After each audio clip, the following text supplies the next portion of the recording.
Dahil sa hirap ng buhay sa Pilipinas, padami ng padami ang mga Pinoy na gustong magtrabaho abroad.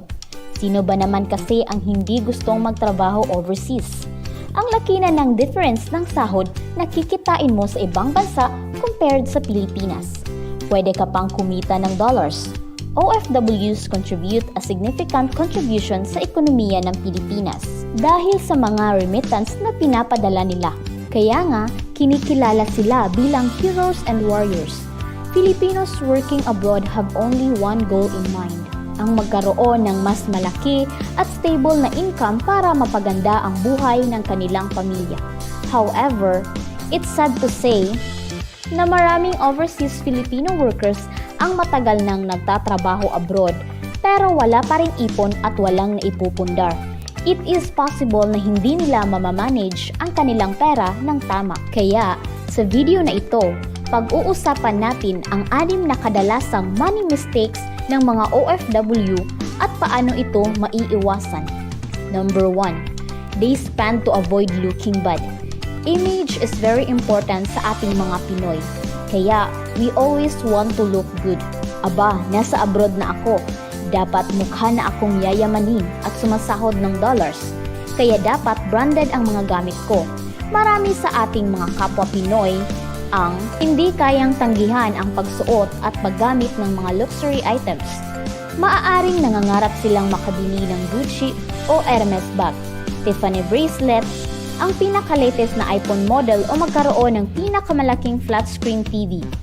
Bago pa man sila makapagsimula mag-work abroad, syempre, kung may mamahalin kang mga gamit, gustong-gusto kasi natin i-brag at ipagmalaki na mayaman tayo at makita ng lahat.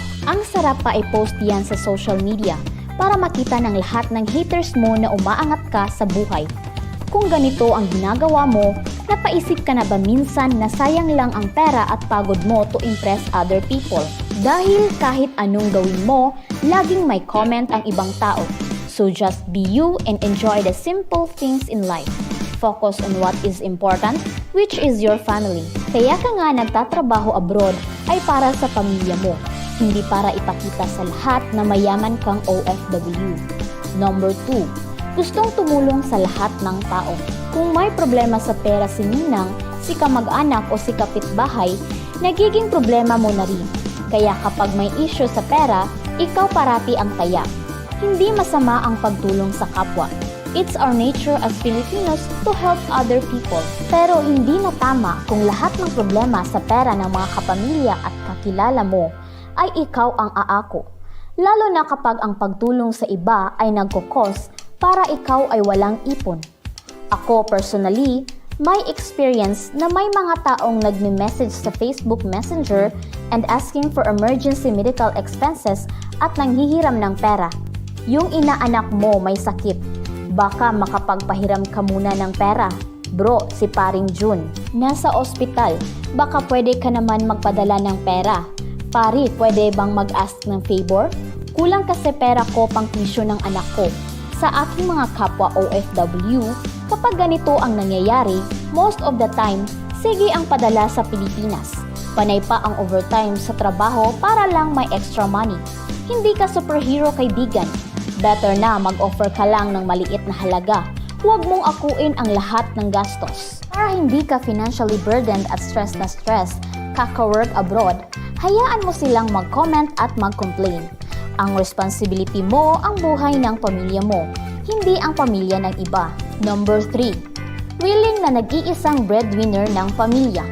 Kapag tayo ang OFW sa pamilya, ang unusual na iniisip natin, ako ang nagtatrabaho abroad at malaki ang kita. Ako dapat ang mag-provide sa lahat ng gastusin sa amin. Okay lang sana kung magpo-provide ka ng finances para lang sa iyong pamilya. Ang nangyayari kasi, once na nag-work na tayo sa abroad, dumadami yung mga dependents natin. Mula sa ating sariling pamilya, parents, at pati mga extended family kasama na rin sa bubuhayin natin. Ang malupit pa niyan, ikaw lang ang source of income nila. Ganito ang tipikal na nangyayari. Yung kapatid mo kasi gusto niyang pag-aralin yung pangalan niya sa private school. Kahit wala naman siyang work sa ngayon. Yung pinsan mo, may mga anak na, walang pangbayad sa ospital. Yung mga inaanak mo, nagpaparamdam na kasi malapit na ang Pasko. Ang resulta, ikaw ang magiging ATM ng lahat. Sana ay maintindihan ng lahat na hindi madali ang buhay abroad. At tanggalin na natin ang mentality na once na nagtatrabaho overseas ay marami ng pera. I am an OFW as well here in New Zealand. Ang dami naming pinagdaanan at paghihirap para makapagbigay sa aming pamilya sa Pilipinas. At sa aking mga fellow OFWs, hindi unlimited ang kikitain mong pera abroad. Darating rin ang panahon na tatanda ka.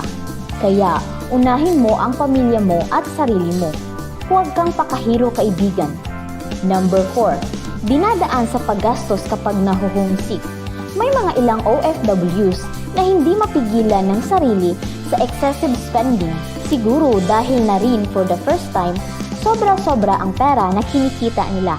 Kaya hilig na tuloy nilang mag-coffee, kain parate sa restaurants, panay ang sine at bili ng sapatos every sahod day. Ilan lang ito sa mga usual na ginagawa ng ating mga Pinoy habang nag-work abroad. Dahil na rin siguro sa homesickness, stress at work at minsan may discrimination pa sa work.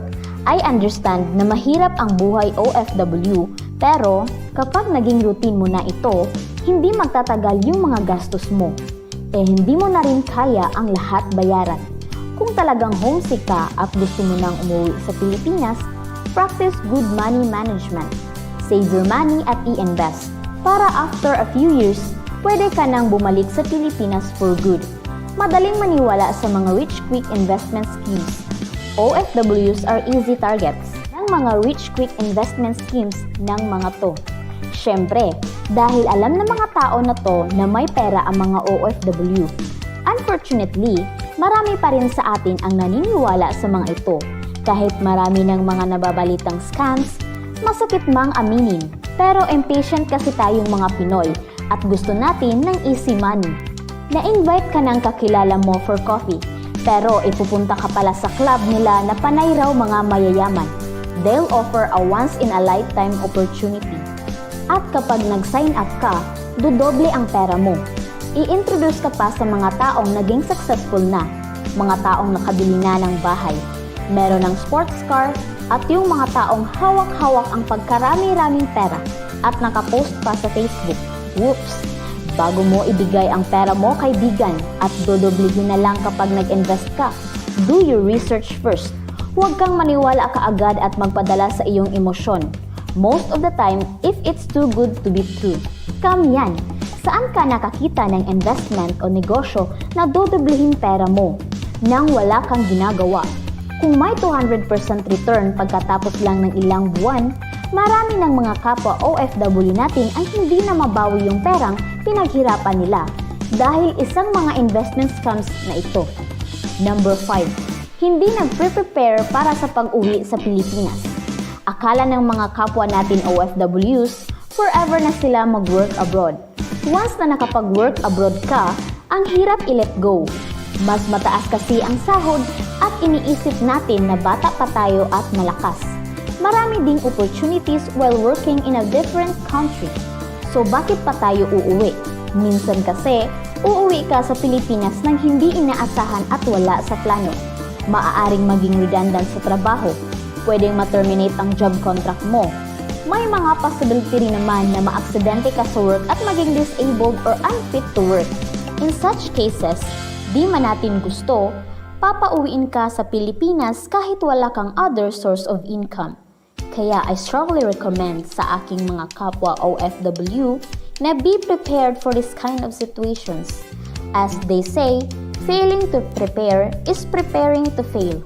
So kahit na wala ka pang planong umuwi ng Pilipinas in the near future, magpe-prepare ka ng contingency plan in case na uuwi ka ng Pilipinas nang hindi inaasahan. Maaaring mag-start ka ng negosyo na imamanage ng iyong asawa o ng taong mapagkakatiwalaan mo. Mag-invest sa lupa o kumuha ng insurance policy para secure ka kapag nawalan ka ng trabaho abroad. Number 6.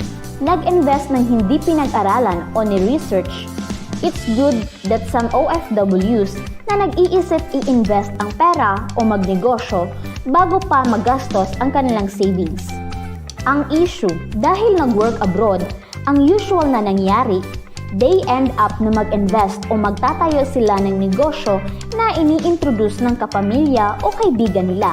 Minsan, mga investments pa na wala silang ideya, tulad ng pagtayo ng internet cafe, pagsimula ng poultry farm o bumili ng rental property. Once na nakapag-start na ng negosyo while working abroad, ang maghahandle ng business yung pamilya o yung kaibigan mo. And most of the time, ang nangyayari ay, bakit? Wala kasing ideya si OFW sa pag-manage ng negosyo at buo ang kanyang tiwala sa ibang tao na mag-manage ng kanyang negosyo ng maayos. Minsan, zero involvement pa ang kapwa natin na OFW. Kaya in the end, sayang yung kapital na nilabas ni kabayan. Kaya bago mag-invest, tanungin mo muna ang sarili mo. Kapag nag-invest ba ako, pwede ko bang ma-handle ito habang nagtatrabaho ako abroad? May tao ba akong mapagkakatiwalaan na magmamanage ng negosyo para iwas sa lugi?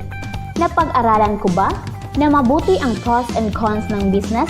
Marami sa ating mga OFW ang sumusugal sa pagpasok ng negosyo para tuluyan ng makapagstay sa Pilipinas for good. This is actually a good thing. Pero make sure na napag-aralan natin ng mabuti at huwag magtiwala agad-agad. Sa mga katulad kong OFW, alin dito ang ginagawa mo?